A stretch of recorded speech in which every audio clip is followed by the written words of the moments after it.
বিয়ের আগে বউরে বলে দিবেন, শোনো বউ, আমি কিন্তু বড় তেড়া যুবক, আমি কিন্তু 2 নম্বর পথে কামাই করব না। অতএব অন্য মানুষদের বউদের মতো সকাল বিকাল শাড়ি পাল্টাবা আর 3 পিস পাল্টাবা, মার্কেটে যায় কেনার পরে বলবা শুধু কার্ডের ঘষা দেন আর বিল দেওয়া হয়ে যাবে, এগুলো কিন্তু আমার দ্বারা হবে না। আমি কিন্তু হালাল খোর, আমি হারাম খোর না।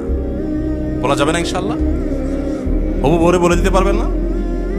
বেশিরভাগ ক্ষেত্রে দেখবেন ওই মেয়ে বলবে, আব্বু না, সমস্যা আছে ছেলের, কারণ তার দরকার কি? একটা চোর। তার দরকার একটা চোর, তার দরকার একটা ঘুষখোর, তার দরকার একটা দুর্নীতিবাজ, তার দরকার একটা টিন চোর, তার দরকার একটা গম চোর। সে সৎ মানুষ পছন্দ, আপনি সাথে সাথে সিজদা পড়ে যাবেন, যাক একটা চোর প্রিয় মানুষ থেকে আল্লাহ আমাকে মুক্তি দিছে।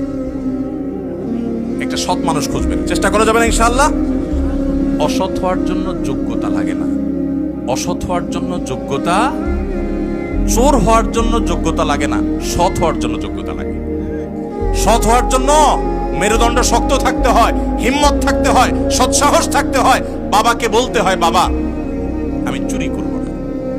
তুমি অসন্তুষ্ট থাকতে পারো, বাবা আমি 2 নম্বর জিনিস তোমাকে খাওয়াবো না। আমাকে অন্যদের উদাহরণ দিবা না, আমাকে সৎ মানুষের উদাহরণ দাও। যুবকরা বলা যাবে না বাবাকে ইনশাআল্লাহ? বেয়াদবি করা ছাড়া সুন্দরভাবে বলা যাবে না। আল্লাহ আমাদের সবাইকে তৌফিক দান করুন।